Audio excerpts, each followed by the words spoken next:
Hello, you wonderful people, and welcome to another episode of Not Too Comic Book. This being a show where I talk about TV shows that are adaptations of comic books. For today's episode, I'm going to talk about Daredevil Born Again, Season 1, Episode 2. A lot of really interesting things went down in this episode, so let's break it down. So obviously we have the opening, singing Loving Memory to Kamar de los Reyes. And the moment I saw the name, I was like, oh, that's the actor who plays the White Tiger, isn't it? And it turns out it is the case. I looked at his filmography. I was like, I think he's an actor where I think I've seen some of the stuff that he's been in. But I remember, I'd completely forgotten until like that popped up. I was like, right, because I think I remember hearing that the actor who played White Tiger in this had passed away. Sadly passed away like nearing the end of 2023. So, because I think they kept some of the original stuff from the original makeup of the show before they retooled it.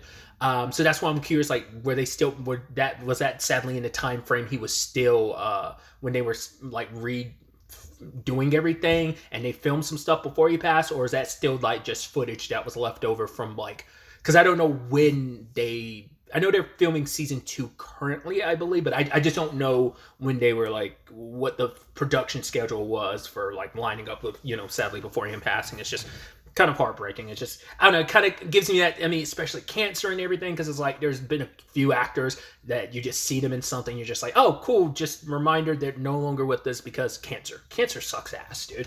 There's been a handful of actors who've been in that situation, especially the past couple years, and it's just like heartbreaking. But either way, we open up with Hector just trying to help some people, and we saw some of that fight and that situation in the trailer.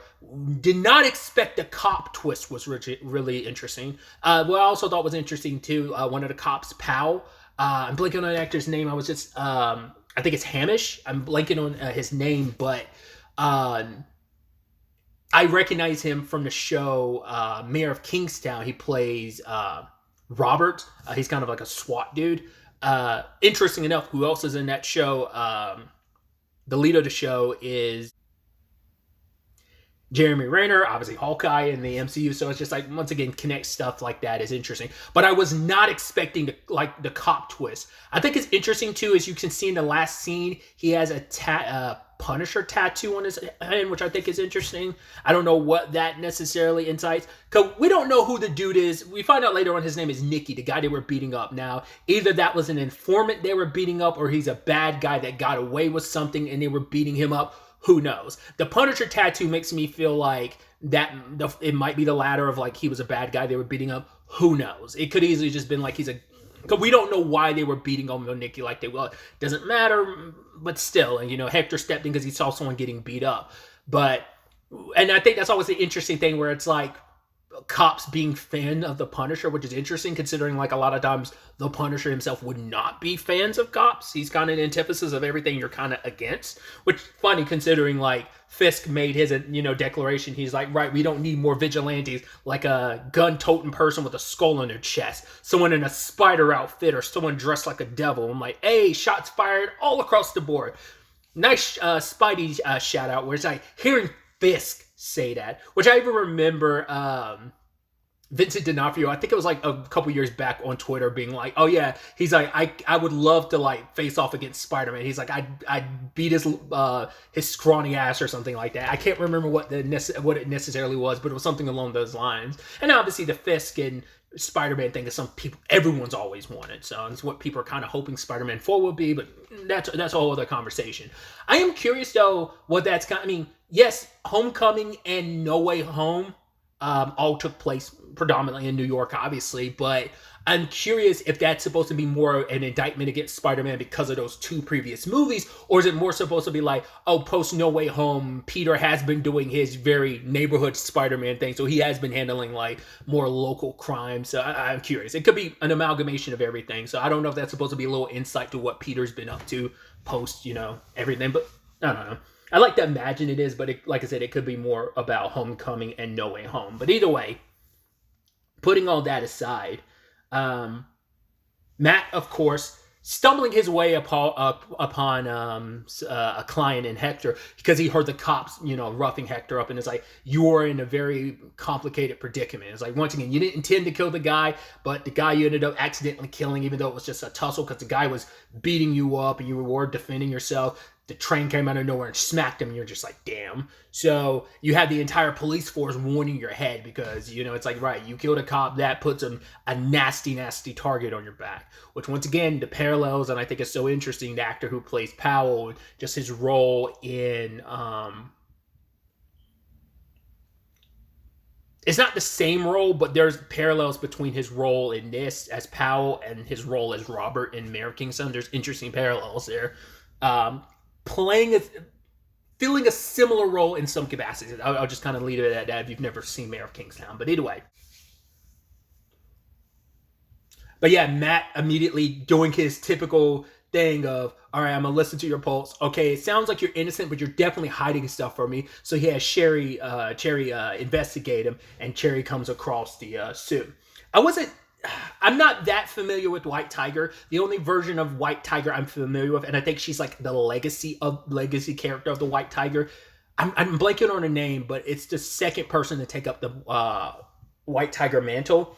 I'm only familiar with the character because she's she's part of the main quartet.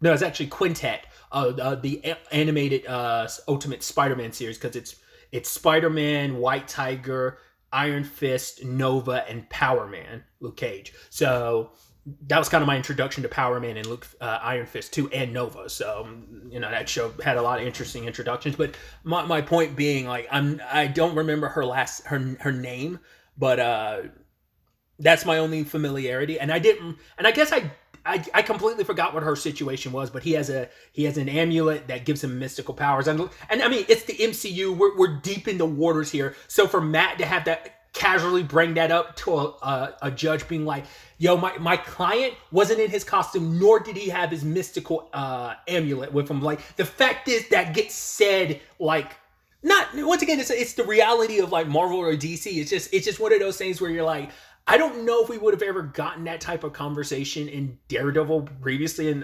Netflix. I mean, yes, it was tangentially connected to the MCU, but still, it's just being able to just casually drop the whole, like, he did not have his mystic amulet with him. It is what it is. I mean, once again, it's not the first time we've seen, like, superpowered lawyer, like, you know, clients, because obviously we got a whole show built around it and She-Hulk. So it's like, yeah, a lot of her clients having powers and stuff like that, or people she's going up against having powers. So it's fascinating. I thought Matt was going to have a bigger, well, he still has an uphill battle, but especially the judge, who was very dismissive of, like, because the prosecutor wants to get rid of bail, and Matt was trying to fight it, but the judge was like, no, he killed a cop. But it's like, yo, this guy, he's a vet. Like, the fact is he has no priors, but that's also before Matt found out he was a vigilante, which obviously strikes a chord with Matt, which is a whole point that Cherry makes later on. Like, are you doing this not because of who he is, but who you were?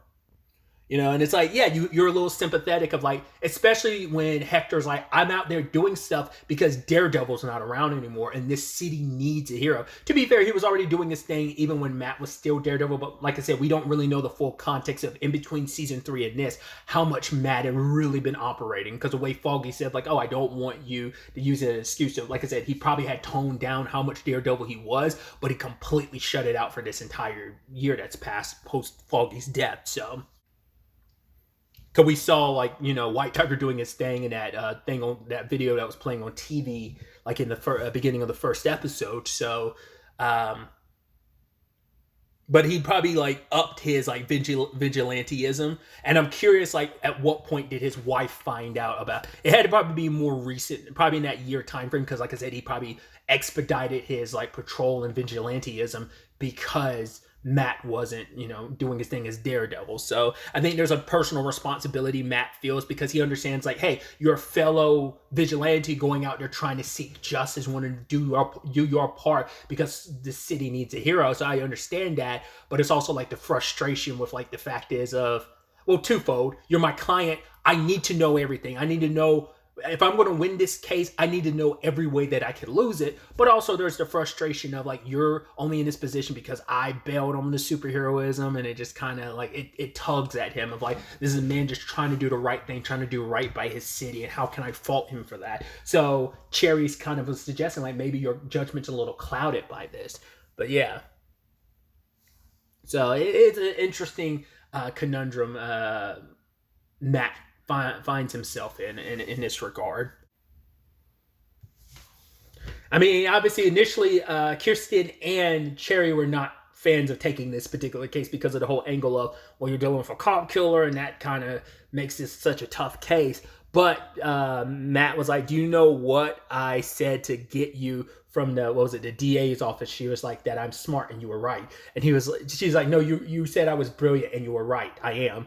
And he's like, yeah, but we work the hard cases. It's kind of like the cases that most lawyers will probably like, oh, I don't want to take that because it'll look bad on my records. Like, no, we're going to take the hard cases, trying to get people justice because they believe in their clients, especially because Matt takes mainly cases that probably entirely, but to leave some wiggle room, we'll say mainly takes cases where he knows the person is innocent. He's able to read their heart and stuff like that. I mean, I guess there's only to so much of an extent like a sociopath or psychopath would be able to kind of control that in format. I don't think that ever came up too much during the original run of Daredevil, but I could be mistaken. I don't remember off the top of my head.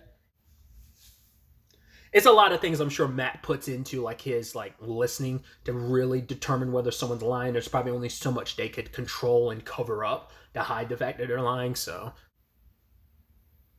but either way, Matt was luckily able to get the judge to make it so that the prosecutor was not allowed to bring up any because him being Hector being a vigilante was going to be used against him in the case because it was going to be precedence of, well, look at this whole thing happened because he was looking for a fight. So it's like, if you're able to remove that, no reference of his vigilanteism, being the white tiger and all that, as long as you're able to kind of remove that from the case, it can't be used against Hector. So it does help to some degree.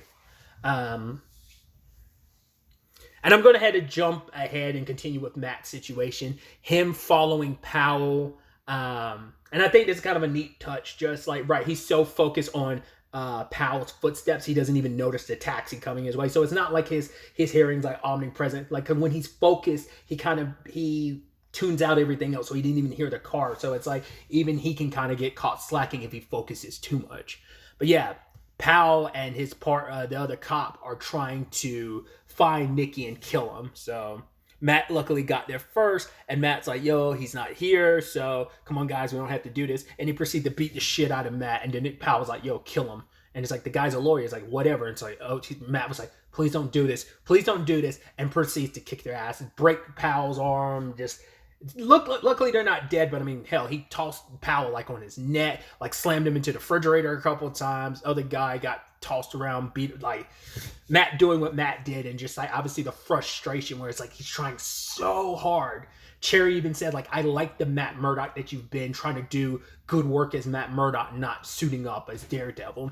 And it's just like the frustrations, and it kind of goes into what him and Kingpin had that conversation last episode. To him, and I think it's interesting because it's kind of like Matt slipping a little bit this episode, and so is Kingpin. Once again, the beautiful parallels.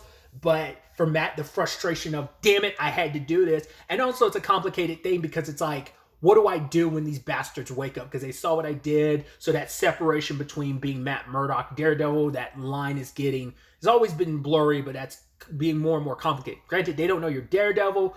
How many will those cops ever admit? They will never admit to being beat up by a blind dude. It will never happen because they're like, yo.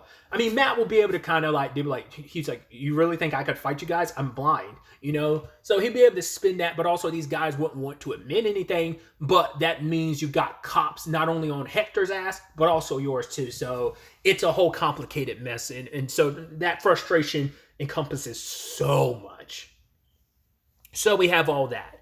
Speaking of Fisk, it's like, right, Sheila's trying to, get him into place. It's like first 100 days, you got to keep things status quo. You come trying to change too much too quickly, people are going to be on your ass, so you don't want that. So, and also kind of playing into what I thought too, she brought up the point of Vanessa not being there. It's like your more traditional audience and voters they don't like her not being there because even though it is kind of BS, and I said it last episode, even if you're on the rocks right now, you need to at least pretend like you're okay just to put up that front of, because being married, the whole family thing and being married shows like a certain commitment to a certain demographic that will be like, oh, look at this person. Like they could probably see themselves as like, oh, you're like me. You came from nothing. You worked your way up, but also like you have strong family values is a thing. So it's kind of like being in the more political world. It benefits you to be married and have kids because it paints the nuclear family picture, which that is an important demographic to reach out to. So I figured that was going to come up. Did not expect. I thought it was interesting when Buck approached Heather, and I was like, are you doing that because you know she's dating Matt? But it's such a new thing. But I'm like, Fisk is him enough to keep an eye on Matt and find out who's kidding. So it's like, out of any therapist, to be fair, it seems like Heather's got some notoriety to her. She's got a book, so she seems like just the right person that Fisk would want to go to for marriage counseling. But it's like you could have picked any therapist in the world and you picked her. That's why I'm like, it can't just be a coincidence, can it? Because that's going to be complicated because she knows Fisk and Matt, and it's also the thing, I'm so used to just calling Fisk that is so weird when people just call him Wilson. I'm like, oh, I know your name is Wilson Fisk, but I'm like so not used to calling you Wilson, so it feels weird when people call, like when Heather was like Wilson, I was like, oh, that feels so weird. But yeah, like Heather knows, Matt told her last episode, like, yo, me and Fisk, yeah, we've had history, we had run-ins in the years. Obviously, she doesn't know how deep that runs, how much of a personal grudge they have against each other. But, once again, doctor-patient privilege. So she's not going to say anything. But the moment Matt finds out, probably going to be upset. Probably going to be a massive wrinkle in their relationship. Because it's like, well, Kingpin's trying to be a better dude. So Matt even said it last episode, you stay in your lane, I'll stay in mine. So, but it's like Matt's going to feel a certain way because it's like, well, you just happen to pick the therapist I'm getting close to. And that feels a little weird. That feels like that might be a loaded situation. So we'll have to wait to see where things kind of go on that front. I mean, they're taking the steps. Therapy is a good first step to try and fix their marriage. I mean, it's like, well, you have, as Vanessa puts it, it's kind of like, we're here because we kind of have to be, because she knows the optics, because that's the whole thing that Sheila was trying to point to Fisk about, the optics of it all. And so it's kind of like, well, we have to fix our relationship because Fisk, not only is it for the mayoral situation and how that's being presented, but also just because he loves his wife and he wants to fix things. But it kind of plays into the dichotomy of Fisk, it is never just one thing. There is always an ulterior motive. Things are always layered with every decision that he makes and reason he does what he does. So, speaking of, I brought up Buck. It kept nagging me the entire last episode. I'm like, why does the actor who played Buck look so familiar? Looked him up. The thing I'm recognizing from is Carnival Row. He played Junior, Breakspear Jr. So I was like, oh man, as in Breakspear Jr., but his name is Jonah Breakspear, but it's like, oh, that's why I recognize. I had completely forgotten. I was like, why do I recognize this dude? So that was really interesting. I wonder if he's supposed to kind of be pseudo Alistair Smite. I mean, because Alistair was in Daredevil, but like Karen killed him. I believe that was season 1. So I guess Buck's kind of serving a similar role in a sense, because Alistair Smite kind of died. So once again, you do have to live with the continuity of Daredevil, even though that might not be what you wanted or would have done. You would have loved to have these characters around, but either way, I wonder if like Buck seems to be filling that role, and especially because like the actor who played Buck and who plays Buck and the actor who played Alistair in the season 1 of Daredevil, like they do look similar, so it feels like they might be filling. He might be filling a similar role. I love the whole Fisk, trying to present himself once again as a man of the people, where it's like, oh, there's this traffic jam because there's a hole that needs to be filled, and the workers are like, yeah, but there's red tape, and Fisk is like, well, you got my approval, and he's making a point like, yeah, we're going to fill in these holes, and yada, yada, yada, and there you have, Daniel being like, oh man, God, like, Fisk, good job filling in those hole, filling in that hole. Stuff like he's like, thank you, Daniel. I was like, I love how much of a suck up he is. He's also the one that brings in BB. It's like, I guess they met at a bar or whatever and exchange numbers, and it's like, okay, her calling in a favor. I did kind of forget to talk about the fact as well, we know her name is Oric, and I was like, didn't Ben have kids? But I'm like, it's been a couple years since season 1, so I was like, his kids would be older if he did. Maybe they didn't have kids. I swore he did. I know he was married, but I can't remember if he had kids, which was interesting. I was connecting some other stuff in my head, like with actors and stuff. And once again, I do that too much, so I'm not going to bring it up. It's not worth talking about. But she's not Ben's daughter. She's Ben's niece, which is so interesting. Where he's like, oh, she's like, yeah, I got it from my uncle, and he was like, Fisk is like, Ben, you're a guy. I know the guy. He's like, yeah, I know you know the guy because you choked him to death yourself. So you're like, okay. And I wondered, is she aware that? I mean, no one knows that Fisk is the one. I don't think anyone knows that Fisk did that. I don't think so. I think Matt might know, but I don't think. Obviously, she's following along on his footstep on a more journalistic front. But Fisk appreciates, because she's like, yeah, he's like, you're the only one that kind of is willing to give me a shot. And she's the one that kind of brings up, like, you need to basically get the cops on your side, because they've already have dwindling numbers. They don't have the force that they should. The commissioner's about to retire and stuff like that. He's also not the biggest fan of you. He's the one that literally calls out Fisk, being like, yo, once a thug, always a thug. Played by Michael Gaston, too, which I was like, the moment I saw him, I was like, oh, are you playing a cut? He always plays like, he gets typecast a lot as like very like, either he is like a police character or like a high-ranking like governmental character that's an asshole. He gets typecast as an asshole character a lot. And I was wondering, I was like, are you going to be a bad guy, corruptible? No, it seems like you're on the up and up because you don't mess with Fisk. But then like Fisk is like, yo, let me show you this picture, because the moment you talk shit to me, man, I could have handled this a little differently, but I decided to handle this in a very Fisk diplomatic way, and diplomatic being like the very seedy, shady way. It seems like, I think it was because everyone's got skeletons in their closets that can be because I even love Fisk was making a whole point of like all men are weak, that could all basically be a single thing, or even a single photo could end up wrecking and destroying most men or whatever. But like, I guess it was like a child he had out of an affair or something, because it seems like that was meant to be the focus. I thought it was like, oh, is that your wife and your child? But it's like, no, I think it's like an illegitimate child situation, like he had from an affair or whatever. So it's like, oh, like I can bring this up to ruin you, but I can also threaten the kid too. So stay on as commissioner, kind of lean the way I want you to. He's like, all right, I'll stay on. But you'll basically come to regret like forcing my hand in this situation. So, but Fisk once again doing Fisk things.